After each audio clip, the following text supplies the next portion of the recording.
Hello everybody, it's another time for another quick update this week. We are here with the board and staff in Alberta. The second issue we're going to be dealing with is artificial wombs. Is that the way of the future? Third up, Daniel's going to bring us a bit of an update in terms of what to expect for legislation throughout 2024. And finally, some updates from Grassroots in Southern Ontario. It's Wednesday, January 24th, and this is Quick Updates.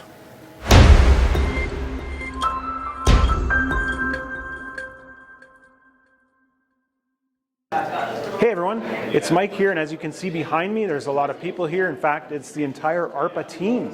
All the staff from across the country, as well as our 6 board members, have gathered here for our annual face-to-face meetings. We're at a camp about an hour outside of Calgary, a beautiful facility that's allowing us to just meet together, encourage each other, get to know each other better, but also, more importantly, set some plans in place for this coming year.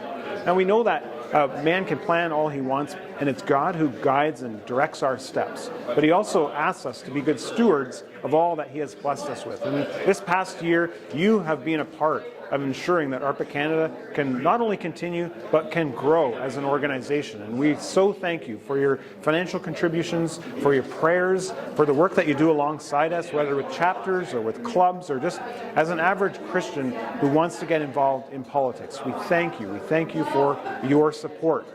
Let's talk for a minute about artificial wombs.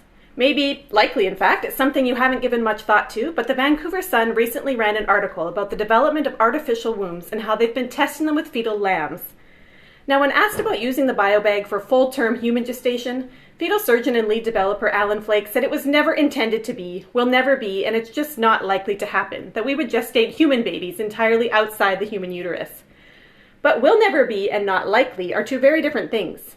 Have humans ever been known to use scientific or technological development only for good and right purposes? A philosophy professor is cited in the article as being deeply concerned about the use of these animals for tests. But she is not opposed to the idea of ectogenesis, gestation outside the body. She says that artificial wombs should be an option to address the injustice that the female uterus is still a necessary part of reproduction. Whose definition of justice are we working with here? Is it unjust that God created men and women with different reproductive systems? Obviously not. Justice does not and never has meant sameness. Anyone who's read any amount of dystopian fiction will know that sameness is often a goal of dystopian societies, and it doesn't end well. Human beings have a bad habit of trying to play God. We love control. Will artificial wombs be used as a way to edit human genes, select for preferred sex, and of course end the lives of those not growing in the way we consider ideal? Is this a way to take surrogacy to a new extreme? Now, I'm not saying artificial wombs are a terrible idea. The biobag has a goal of improving outcomes for preterm babies. If we can give premature babies a safe environment to continue their development, lives can be saved and harmful side effects of prematurity can be countered. This could also give another window to the womb, similar to ultrasound technology, making the humanity of the preborn child obvious. We won't be growing human babies in artificial wombs anytime soon. But when ethicists are more concerned about animal testing than they are about the implications for humans, there is reason to doubt if we even want it to be possible. Hi everyone. With the beginning of a new year, we consider some of the priorities of our legislators, and we will continue to monitor how these priorities move forward throughout 2024. The bills that politicians introduce help to shape our culture, but they're also symptoms of what our culture wants. There are a few active issues in both the House of Commons and the Senate that we will be watching closely. First, with euthanasia scheduled to expand to people with mental illness in March, we continue to call on the government to stop or at least delay that expansion. Next, we're also thankful for multiple bills that seek to combat pornography and sexual exploitation. Other bills of interest relate to issues of family, human rights, or justice. You can check out our recent article in the Reform Perspective for a list and explanation of the ongoing federal bills that we'll be watching throughout 2024. And stay tuned for updates as they develop. Hey, it's Ryan here. We're heading out on our Southern Ontario Timbit tour. I'm going all over meeting a bunch of schools with Ed Hogerdijk this week. We're here this morning with the Hope Reformed Christian School Community Action Club. And Nolan, why don't you tell people what you guys have been up to as a group? Yeah, so this is our first year signing up for ARPA profiles. We've had a lot of success grabbing a bunch of people to sign up. Currently, we just have been writing a lot of emails to our MPs, mostly about the topics of euthanasia and abortion. Just before the Christmas break, we were able to do a Christmas food drive we sent all that stuff to the Brantford Pregnancy Center.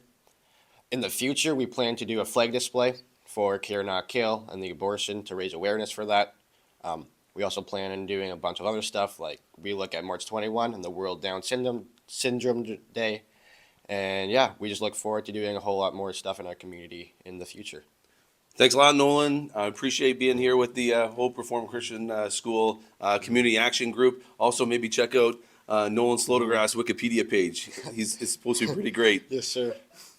Hey, it's Ryan here. We are on the Southern Ontario Timbit Tour. We're at stop number 2 at Providence Reformed Collegiate. I'm here with Stephen and Nadia. Hey, Stephen, why don't you tell me what you guys have planned for the next couple of months at the ARPA Club here? We're hoping to start getting students on the ARPA profiles and do a pregnancy care center drive. We're hoping to invite ARPA to do a presentation in front of the school and reach out to one of our MPPs with the 12-step plan from ARPA and do some postcard writing for Care Not Kill and let kids be. Oh, that's great. Great to hear. Looking forward to the action. Looking forward to coming back here and helping you take action as the ARPA Club. Thanks a lot, guys. All right, thanks to everyone for watching. Please do like, share, and subscribe, and we'll see you next week.